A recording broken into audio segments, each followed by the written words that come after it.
Hello everyone, this is Sonam and I welcome you all on the platform of Economics Time. In today's session, we are going to discuss A.K. Sen's capability approach.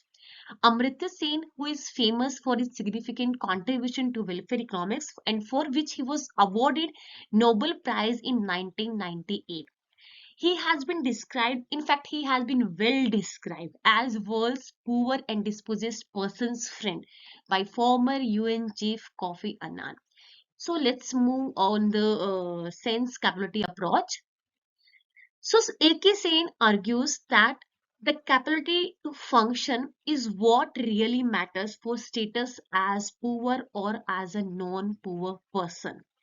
So he argues development has to be more concerned in enhancing the lives we lead and the freedoms we enjoy.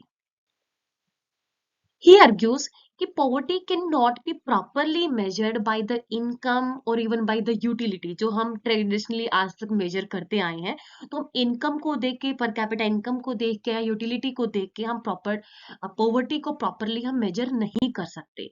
So what matters is not the things a person has or the feelings these things provide to the person, but actually matter क्या करता है, that is what a person is or can be or does or can. So what matters for well-being, human well-being, is not just the commodities or characteristics of the commodities consumed as in the जैसे हम utility approach में देखते आए हैं, but what use the consumer can and does make of commodity. वो उन commodity से क्या use कर सकता है, कितनी उसके लिए useful है, वो मैटर करता है. जैसे कि एक बुक की किसी भी अनपढ़ पर्सन के लिए, इलिटरेट पर्सन के लिए कोई भी वैल्यू नहीं होती है, राइट. सो किसी भी कमोडिटी की जो कैरेक्टरिस्टिक्स है वो ह्यूमन वेलबींग के लिए मैटर नहीं करती है, बल्कि कोई भी ह्यूमन है उस कमोडिटी से क्या यूजफुल, उसके लिए क्या यूजफुल, कैसे कितना यूजफुल हो सकती है वो, या कितनी यूटिलिटी उसको प्रोवाइड करती है, वो मैटर करता है.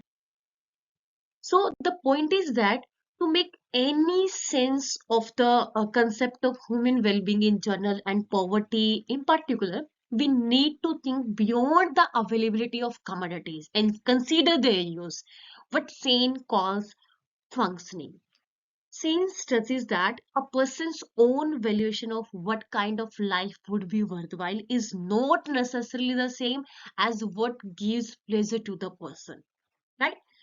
So he says कि very poor people can have very high utility.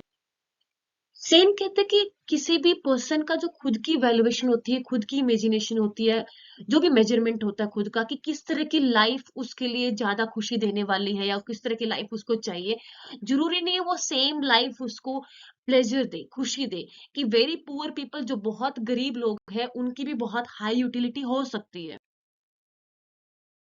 So, Sane then defines capabilities as the freedom that a person has in terms of choice of functioning, given his personal features and his commands over commodities.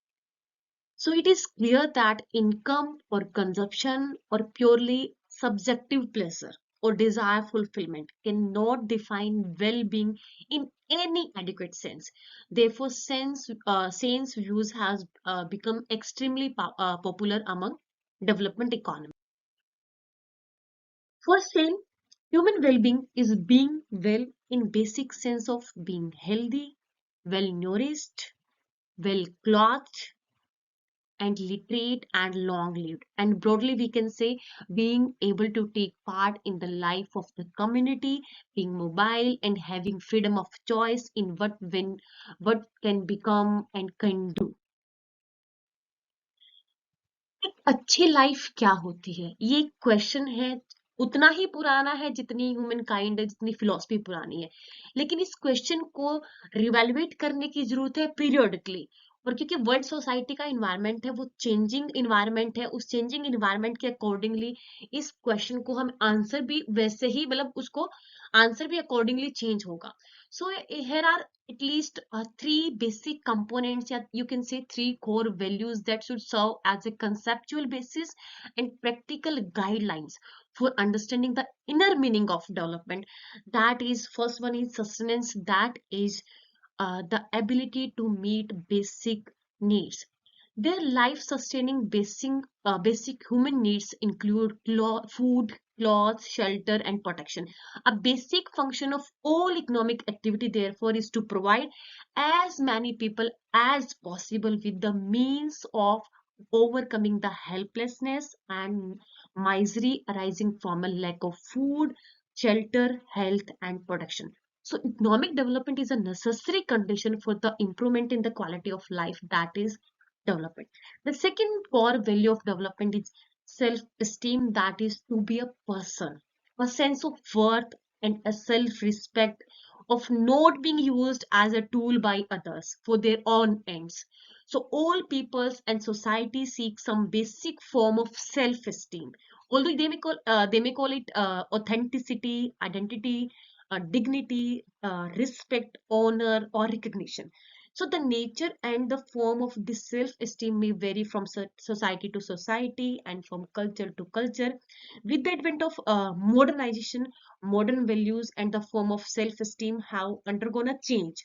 Presently, the wealth and the property have become the universal measures of esteem. And it is on account of this fact that the societies of third world countries suffer from inferiority complex when they come into contact with the technologically advanced societies.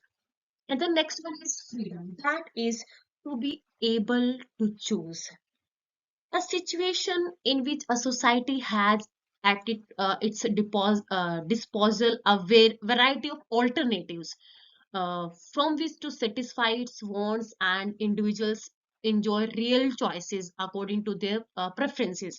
So freedom is to be understood in terms of emancipation from the material constraints, social taboos, ignorance, and misery, etc. So freedom also involves expanded range of choices for individual and societies together with the minimization of external dependence and constraints. So the concept of human freedom also includes in itself various components of political freedom as well, like rule of law, freedom of expression, political participation, and equality of opportunity. So all the three core concepts or core values of development are interrelated. Lack of self-esteem and freedom result from low levels of life sustenance, and both lack of self-esteem and economic imprisonment became links in a circular.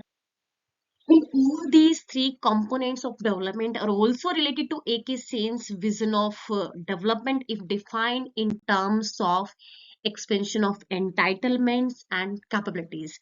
Entitlements here giving life sustenance and self-esteem, and capabilities giving freedom. AK Sen views freedom as the primary objective of development as well as the principal means of achieving development. So, development consists of the removal of various types of infreedom that leave people with the little choice and opportunity. So, unfreedom, famine, unfreedom is undernourishment, poor health, lack of basic needs, and economic insecurity. And so, this is the AK scenes capability approach. This that is a process of development by enhancing people's capabilities, thereby expanding their real freedom. The capability to function effectively is what matters the most, and it goes well beyond the availability of commodity. So it has been emerged as the most influential tool to understand economic frameworks for poverty, inequality, and human development. Thank you.